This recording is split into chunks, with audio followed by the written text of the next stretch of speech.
Que recibo é esse que você passou, hein, seu Gilmar? Então, os ministros que estavam na pegada de que a Mag, meu apelido carinhoso para Magnitsky, não assustava ninguém, que nem o Mickey, nem o Pateta iam mudar nada nessa vida, que o Maranhão tá logo ali, mas do nada mudaram de postura, exigindo que o governo fosse lá e resolvesse esse BO. Então, aparece o Barroso chorando no Roda Viva. Então, aparece Gilmar Mendes falando. E como recentemente houve essa aplicação, não só a cassação de vistos de autoridades brasileiras, o episódio do ministro da Saúde, mas também a aplicação da Magnitsky a um dos nossos colegas, e esse é um fenômeno que também está ocorrendo com autoridades europeias, nós estamos nos debruçando sobre um debate de lei anti-embargos para proteger as autoridades. Aí você percebe que bateu o desespero real quando a esposa do Alexandre foi sancionada. Afinal, se o Gilmar for sancionado, a rigor, a esposa, Guiomar, que também é sócia no escritório de advocacia, deve ser também. Aí, meus amigos, ferrou. Gilmar, como todos sabem, é um cara de muitos negócios dentro e fora do Brasil. Então, se ele e sua família forem tragados numa MAG, deve ficar chato pra caramba. Então, pensando nisso, o cara teve a ideia de milhões. Tipo, vamos pensar numa lei que impeça sanções internacionais de atingir solo brasileiro? Assim, os bancos não poderão sancionar os ministros com a dona MAG. Estaremos salvos! Uma ideia de milhões, que seria muito boa se ela fizesse algum sentido. Como todo mundo, menos o Gilmar Mendes, sabe? A Magnitsky não atinge solo brasileiro, ela é uma lei que vale em território americano para empresas americanas. Que fique claro, uma empresa americana não pode ter nenhum tipo de vínculo com o internacionalmente sancionado.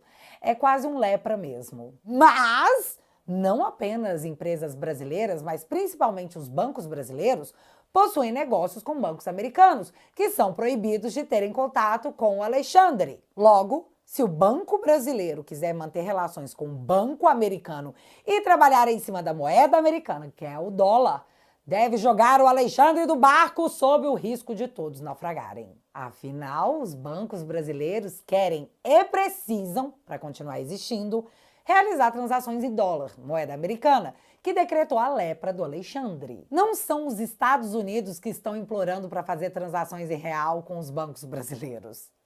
É bem o contrário. Então não precisa gastar o tempo do Congresso e o dinheiro do contribuinte para passar uma lei para proibir algo que já é proibido. Leis americanas valem em solo americano. E isso está bem claro. Mas o que está parecendo é que os ministros querem passar uma lei que obrigue os bancos brasileiros a ignorarem normas e leis americanas e continuarem atuando com empresas americanas ignorando completamente as leis de seus países. Bicho, esses ministros devem ter um anel de Sauron. Só pode.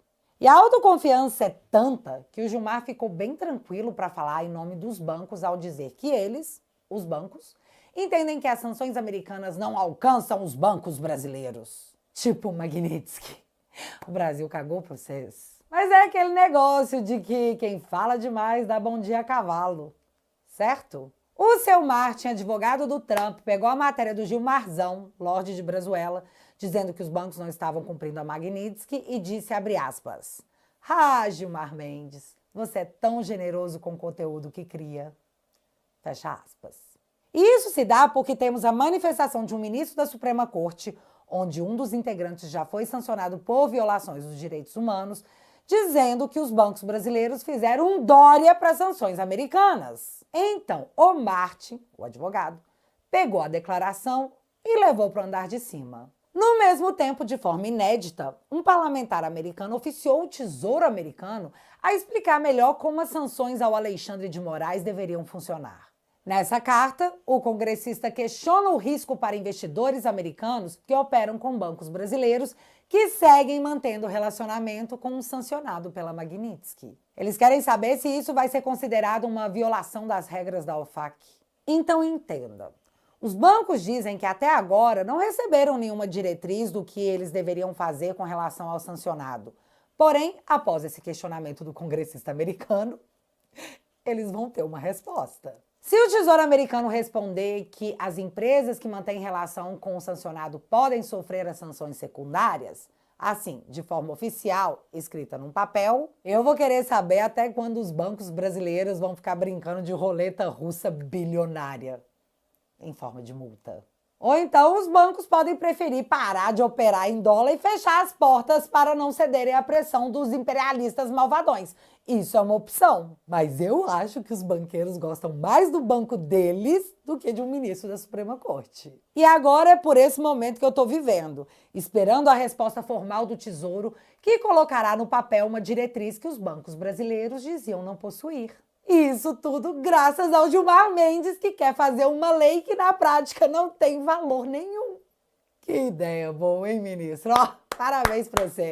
Deu uma acelerada no processo. Os banqueiros devem estar mega felizes com as suas declarações. E nós também.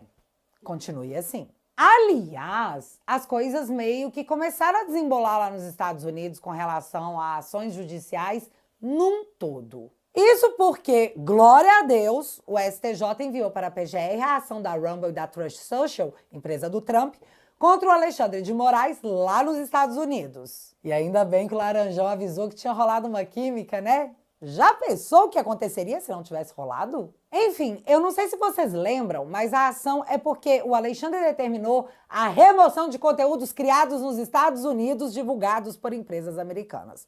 O que gerou, no entendimento do advogado, uma ação extraterritorial de censura. Na ação contra o Alexandre, é dito inclusive que ele está violando procedimentos legais como o EMILAT e que o Xande está tentando fabricar uma jurisdição forçando a Rumble a nomear um advogado no Brasil, dentre várias outras coisas.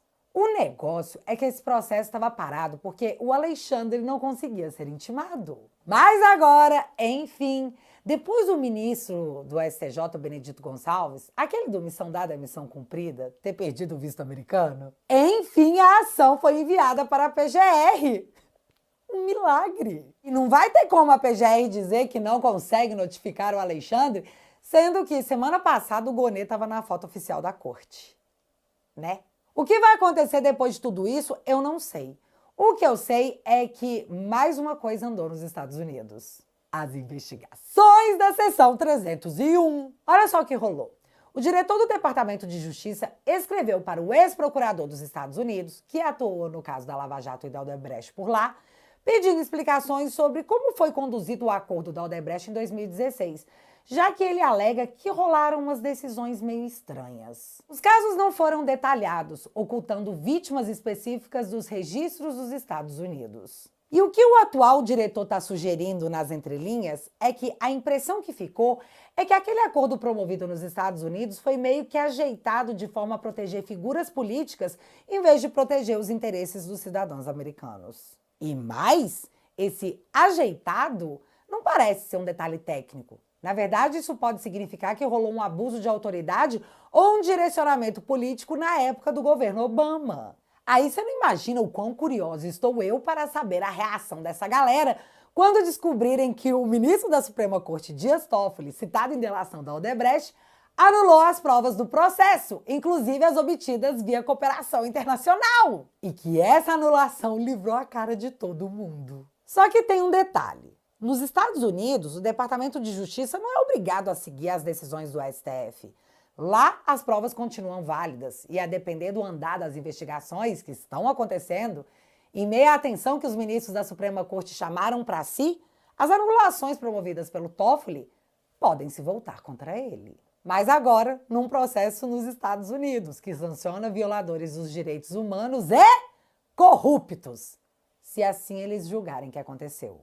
E, meu filho, quem é COAF na fila do pão perante a devassa financeira que a inteligência dos Estados Unidos consegue promover?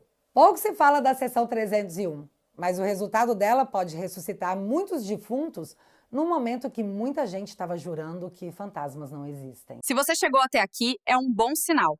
Para assistir os vídeos completos, acesse nosso site ou baixe nosso aplicativo totalmente grátis.